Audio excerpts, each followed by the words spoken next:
مرزا جیلمی دوسروں پر تنقید کرتا نظر آتا ہے، بعض جملے دوسروں کے پکڑ لیتا ہے، اس نے یوں کر دیا، اس نے یوں کر دیا، یہ گستاخی ہو گئی، اس نے فلاں کر دیا، جب کہ بڑی سے بڑی گستاخی خود کرنے میں گریز نہیں کرتا۔ اب یہ بات کر رہا تھا حضرت سیدنا عیسیٰ علیہ السلام کے متعلق، تو بات کرتے کرتے کہتا ہے کہ حضرت عیسیٰ علیہ السلام تو بغیر باپ کے پیدا ہوئے، جب کہ آدم علیہ السلام تو لم یلد ولم یولد ہیں۔ کیا کہتا ہے؟ یعنی اللہ تبارک تعالیٰ کی گستاخی اللہ تعالیٰ سے برابر کر دیا، کس کو؟ آدم علیہ السلام کو۔ کہتا آدم علیہ السلام تو لم یلد ولم یولد ہے۔ اب اللہ تبارک و تعالیٰ لم یلد ولم یولد ہیں یا آدم علیہ السلام ہے؟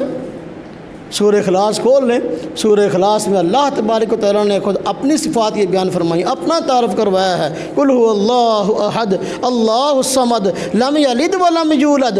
فرمایا کہ قل آپ فرما دیجئے، قل هو اللہ احد، اللہ ایک ہے، اللہ الصمد، اللہ پاک بے نیاز ہے، لم یلد ولم یولد، لم یلد اس نے کوئی بیٹا پیدا نہیں کیا، بیٹی پیدا نہیں کی، کوئی اولاد پیدا نہیں کی، ولم یولد نہ وہ خود پیدا کیا گیا۔ نہ یہ مطلب یہ کہ نہ اللہ پاک کی کوئی اولاد ہے نہ اللہ پاک کسی کی اولاد ہے۔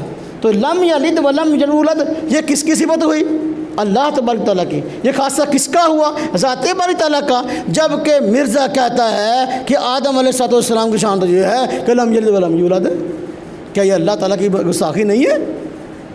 لیکن اللہ تعالیٰ کی گستاخی کرنے کے باوجود دیکھ لیں کہ وہ کہتا ہے کہ میں سب سے بڑا جو ہے وہ توحید کا علمبردار ہوں، تو جتنی میں جو ہے وہ اللہ تعالیٰ کی توحید بیان کرتا ہوں اس سے زیادہ کوئی اور کر ہی نہیں سکتا۔